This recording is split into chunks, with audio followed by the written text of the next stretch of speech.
Salut mes chinchillas du Guatemala, j'espère que vous avez passé de très bonnes fêtes. Je vous souhaite à tous une très bonne année remplie de loot box et d'armes gold, mais surtout la santé et plein de choses ainsi qu'à votre famille. Aujourd'hui, nous allons aborder un sujet qui va fortement vous intéresser, à savoir une théorie sur l'un des probables héros de jeu. Mais avant tout, revenons quelques instants sur le cœur de toutes les théories de cette chaîne, à savoir les God Programmes. Ces intelligences artificielles pouvant prendre le contrôle de tous les omniacs et infliger de terribles dégâts à l'humanité. Actuellement, nous pouvons constater que les seuls God Programmes que nous connaissons portent un nom de dieu de la mythologie comme Anubis, Athéna, voire même Ganymède, comme je l'évoquais dans l'une de mes théories. Nous savons également que la Griffe a attaqué l'un de ces God Programmes. Cette organisation n'a pas attaqué Athéna simplement pour connaître l'emplacement des anciens agents d'Overwatch et éliminer certains agents, comme on peut l'apercevoir dans le comics Bas les Masques, car ils auraient tout simplement pu utiliser les capacités de Sombra pour retrouver la trace de ces agents. De plus, dans le comics Vétéran, nous pouvons constater que Faucheur était très bien renseigné sur Anubis, ce qui paraît logique étant donné qu'il travaillait par le passé avec Overwatch. L'attaque envers Athéna avait donc pour but d'obtenir plus que de simples informations. Et si je vous dis qu'en réalité la Griffe a piraté Athéna dans le but de créer un clone? What the fuck? Vous n'êtes pas convaincu? Je vais donc me montrer beaucoup plus convaincant. Orca. Killer whale. Gratuitous.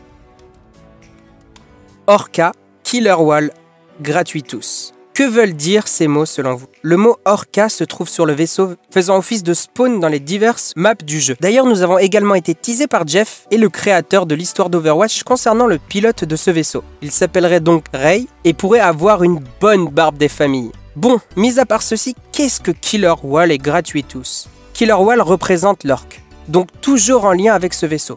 Puisque tous les indices nous mènent vers le vaisseau, nous allons donc enquêter à l'intérieur. Cette dernière semaine, nous avons détecté la présence de membres de la Griffe dans la zone. Je pense qu'ils sont là pour tenter de dérober les antiquités mises au jour dans les ruines au sommet d'Imus.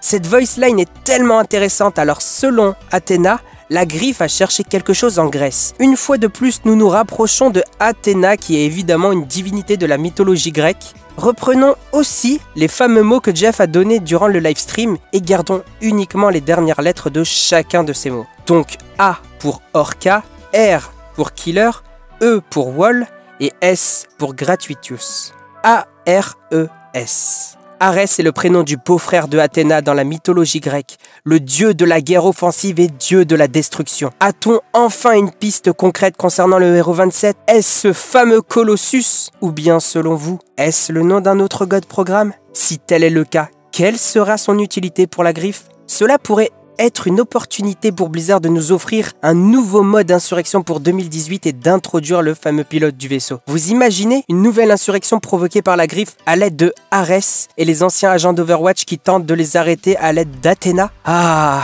et si on pouvait choisir notre camp, par exemple entre la Griffe et Overwatch, un peu comme l'Alliance ou la Horde sur World of Warcraft avec un mode de jeu spécial, reprenant un peu la dernière insurrection mais avec des combats joueur contre joueur. Si vous avez également regardé ma dernière vidéo concernant le mecha dans la cinématique de D.Va, peut-être qu'en réalité la Griffe cherche à mettre la main sur un nouveau God Programme afin d'utiliser un mecha dans le but de détruire les anciens agents d'Overwatch. Donnez-moi votre avis dans les commentaires. Cette fois-ci, nous allons faire un petit jeu. Essayez de me donner votre point de vue sur cette théorie et d'aller plus loin en imaginant la suite du lore d'Overwatch. Je lirai tous les commentaires et parlerai des plus recherchés et poussés dans une prochaine vidéo. N'hésitez pas à laisser le pouce bleu pour faire vivre la chaîne car chaque pouce bleu donne plus de visibilité à notre chaîne et permet de faire grandir cette magnifique communauté. N'hésitez pas également à m'ajouter sur Snap, Twitter et Insta les amis. Je suis très actif sur ces réseaux et c'est plus facile pour moi de vous parler par le biais des stories ou des MP. Je profite également de cette fin de vidéo pour passer une petite annonce. Si des personnes avec des connaissances en logiciel de retouche passent par là, je cherche à refaire un peu le design de notre chaîne, idem pour les intros et outros. Donc n'hésitez pas à m'envoyer vos créas sur Twitter, je prendrai contact avec vous directement, on s'arrangera et on se mettra bien. Allez la mif, je vous laisse, je vous fais de gros bisous et à bientôt. Cœur sur vous, je vous kiffe. Ciao, bye.